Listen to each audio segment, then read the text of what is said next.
Dans les 2 premiers épisodes, nous avons envisagé le changement climatique au niveau mondial, et ses répercussions en France, et à l'échelle de la Bretagne.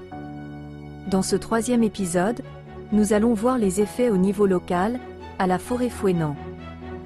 Climadiac Commune est un service de Météo France, qui propose une liste d'indicateurs climatiques, ciblés pour chaque commune. Ces indicateurs sont calculés à partir de projections climatiques de référence sur la métropole.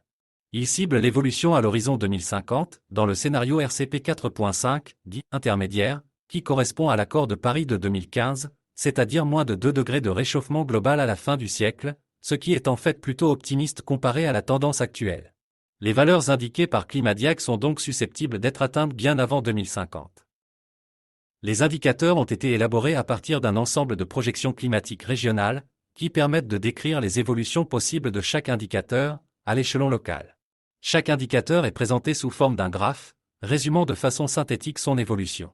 4 valeurs de l'indicateur sont systématiquement présentées. La valeur pour la période de référence, 1976 à 2005. Note: on n'est déjà plus à cette valeur en 2023. La valeur médiane attendue au milieu du XXIe siècle. Médiane signifie que 50% des valeurs attendues se situent sous cette valeur, et 50% au-dessus. Les 2 bornes inférieures et supérieures de l'intervalle de confiance à 90%, c'est-à-dire que 90% des valeurs attendues se situent entre la borne inférieure et la borne supérieure de l'intervalle. Les indicateurs qui sont présentés ici représentent les projections climatiques attendues pour la commune de la Forêt-Fouesnant, à l'horizon 2050. Commençons par l'évolution des températures. À l'échelle de la France, la température moyenne annuelle pourra augmenter de plus de 2 degrés Celsius d'ici le milieu du XXIe siècle, par rapport au climat de référence. Ce réchauffement est plus marqué l'été que l'hiver.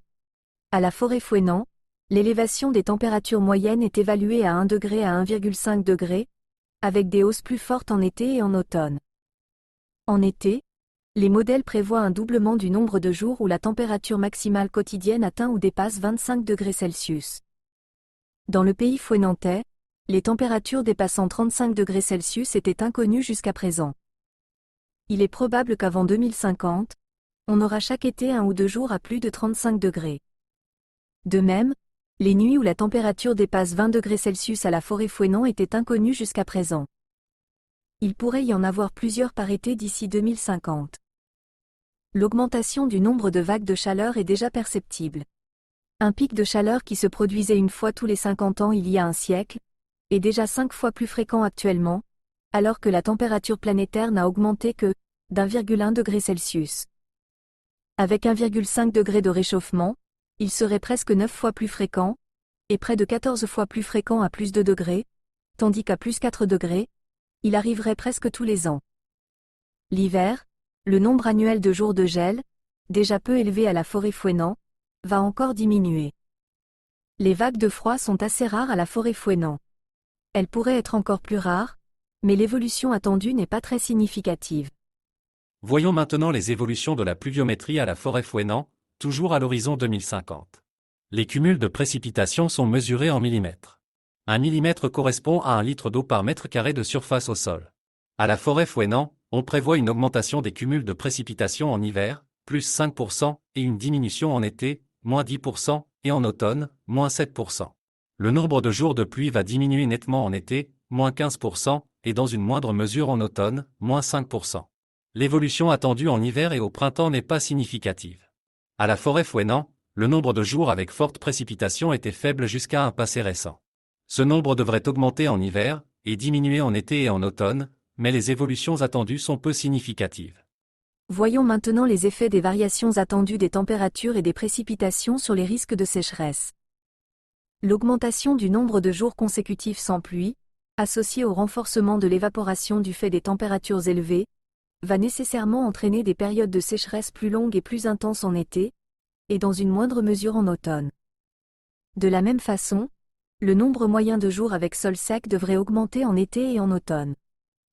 Outre les impacts sur l'agriculture, une des conséquences sera l'aggravation des risques de dommages sur les bâtiments, liés au retrait et au gonflement des argiles.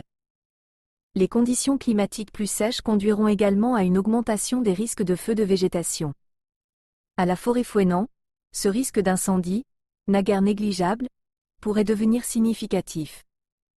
Dans les monts d'Arrée, le feu a ravagé plus de 2000 hectares de végétation à l'été 2022.